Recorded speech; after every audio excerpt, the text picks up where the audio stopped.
నేను హన్మకొండల ఒక సంఘటన, కొడుకులు తిండి పెడతలేరు, మా భూమిని మాకు తిరిగి ఇప్పించండి సారోట.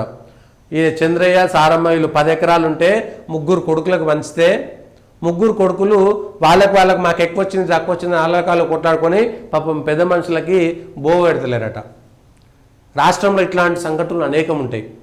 ఒకటి బతుకు తెరువుల కోసము అమెరికాలకో ఇంకో దేశానికో ఇంకో రాష్ట్రానికి పోయి వృద్ధ దంపతులు ఊళ్ళో ఉండడం ఒక విచిత్రమైతే, వాళ్ళు వస్తే తిండి పెట్టకుండా ఉండేటువంటి వాళ్ళు లాస్ట్కు వాళ్ళు కలెక్టర్కు ఫిర్యాదు చేసి మేము 10 ఎకరాలు ఏదైతే మేము పిల్లలకు పంచిచ్చినామో అది మాకు ఇచ్చేసేయండి, మేము ఇంకోరికన్నా ఇచ్చుకుంటే మాకే వాళ్ళని పనులను పెట్టుకుంటామని ఇవాళ కేసులు పెట్టిర్రు. గతంలో ఇవి 2-3 సంఘటనలు జరిగినాయి. ఇదొకటి ఉంది.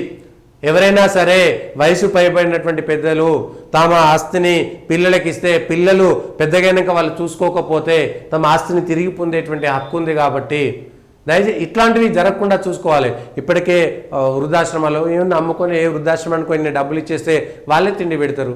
10 ఎకరాలు 15 ఎకరాలు కొడుకులకు ఇచ్చే బదులు వృద్ధాశ్రమానికి ఇస్తే వాళ్ళే పెడతారు కదా. ఆ 10 ఎకరాలు అమ్ముకుంటే కనీసం ఇన్ని డబ్బులు వస్తాయి. 10 మంది ఆ డబ్బుల కోసమైనా వచ్చి పనిచేసిపోతారు. కొడుకులకు ఇస్తే నాకు ఎక్కువ వచ్చింది నీకు తక్కువ వచ్చింది, ఆయనకు జ్యేష్ఠ భాగం ఇచ్చారు ఈయనకి ఇయ్యలేదని కొట్లాట పెట్టుకుంటే ఆఖరికి పోయి వాళ్ళు కలెక్టర్కు ఫిర్యాదు చేసి నా భూమి నాకు ఇప్పించండి సారు అని చెప్పుకోవాల్సినటువంటి పరిస్థితి వచ్చింది అనేటువంటిది ఒక్కసారి మనం చూడాల్సినటువంటి అంశం.